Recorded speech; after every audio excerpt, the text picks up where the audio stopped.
Lastly, I mean, I know you mentioned about Deontay Wilder's, I guess, lack of fundamentals from your eyes. What did you think of Deontay's performance against Tyson Fury? Did watching that fight kind of give you a better idea of what you need to do to beat Deontay Wilder? Yeah, definitely. It gave me some better things to focus in on and to hone in on at the same time. I think, just to put my peace of mind, I believe I was there in person. I thought Fury won that fight. I know he got knocked down a couple times, but as far as the boxing, world looks at it and the way you score a boxing match, Tyson Fury outboxed Wilder that night and won that fight. But Fury did some good things. He did some great head movements. He did some great defensive tactics as well as counterpunching. On the other hand, Wilder did the same thing over and over like he's done in his last 4 or 5 fights for his last 4 or 5 years is throw the 1-2 and hopefully hope and pray that right hand lands eventually. So there was some things that I learned from the fight as well as some things that I continuously seen over and over time and time again. Thanks, Dominic, and best of luck on May 18th. Oh, I appreciate it. Thanks again.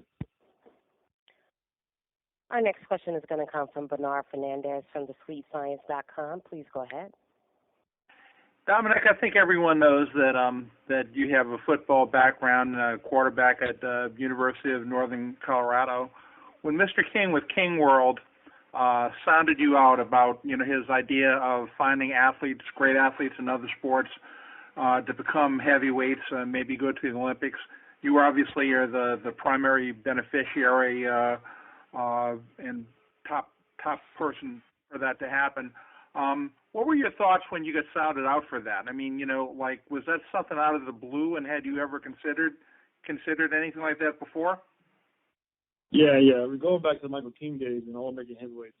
When the idea first came across on a phone call, the gentleman that called me, Joe Onowar, which is the recruiter at the time, I completely told him he was crazy. There was no way in hell that I was going to pick up boxing at 23 years old after I'd done football, basketball, track, baseball, hockey, wrestling, all that as a kid, never stepped foot into a boxing gym. Then you only just to pick up a sport at 23 years old when I was at the end of at the time I thought I was at the end of my athletic career. It was honestly, at the time I thought it was just a dumb idea.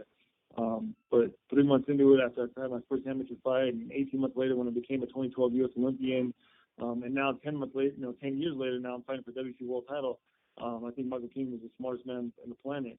For me to be the one that came out, as you say, the man on top of 3,100 athletes that came through the door. I feel like the idea of turning Division I athlete into a professional boxer was crazy then, 10 years ago, but now I think it's a great, phenomenal idea. Hey,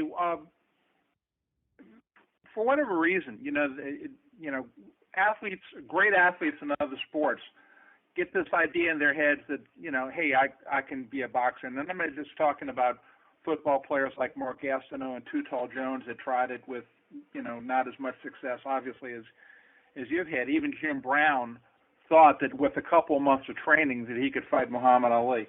Why is it that football players have this idea that, hey, if I'm good at football, I can be just as good at boxing? I think the idea of the contact, that big man, I'm aggressive, I'm powerful, machismo type of thing.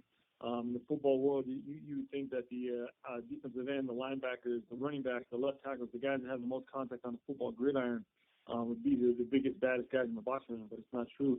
I mean, here you are, you're talking to a quarterback who usually takes all the damage and per se, they always want to put a yellow jersey or a pink jersey on during practice and don't touch the quarterback type of a deal. Typical turn, and I'm actually the aggressor, and I'm the big knockout puncher now. The guys in the football world believe because they can hit somebody with their shoulder or they can make a big tackle that they can throw some gloves on and throw the legs in the ring. And it's a different story, man. Like Tyson said it best, everybody has a game plan so they get punched in the mouth. Hey, one last question. That is that had you, when you were a quarterback in Northern Colorado, if you had gotten some feedback from NFL people that you might have been like a draftee in the top 3 rounds, would you have even entertained Mr. King's offer to go into boxing? No, not at all. Actually, that was the actual scenario. I was actually pursuing the NFL. Things didn't pan out the way I wanted it to. And it turned out that Michael King was still there when the NFL door closed. So that's why I began to venture into the boxing world. To tell you the truth, I actually started boxing with all American heavyweights to stay in shape for football, NFL football camps. But soon enough, those doors closed, and boxing was the only thing I had. And I'm grateful for it now. God's put boxing in my life, and it's been a blessing in disguise. And what is the spelling? The recruiter, Joe, I'm sorry, how do you spell his last name? It's a difficult one. Joe Onowar, I believe it's O-W-N-E-R. Okay, thank you very much. Get it. Yep. Good luck. Thank you. We have a couple more from Dominic. Our next question is going to come from John Cutney from the Reddit Boxing. Please go ahead. Oh, hey, Dominic. So in 2016, you fought Anthony Joshua for the heavyweight title. Didn't go your way. Since then, you have 3 big wins by knockout. Just wondering if you can talk a bit about the journey from your first title shot to this title shot now. Specifically, if you faced any doubts along the way, if you had to, get yourself mentally back into the sport, if you ever doubted you would get back to the title picture, and what it means now to get another chance at the heavyweight title. Yeah, people, sometimes go into depression and things like that. I'm a pretty positive, optimistic type of guy. My way of bouncing back from that title fight against Joshua was to study the film day in and day out.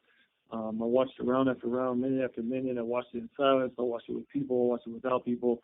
And I guess I can say that the quarterback background of me kind of chalk talking, studying.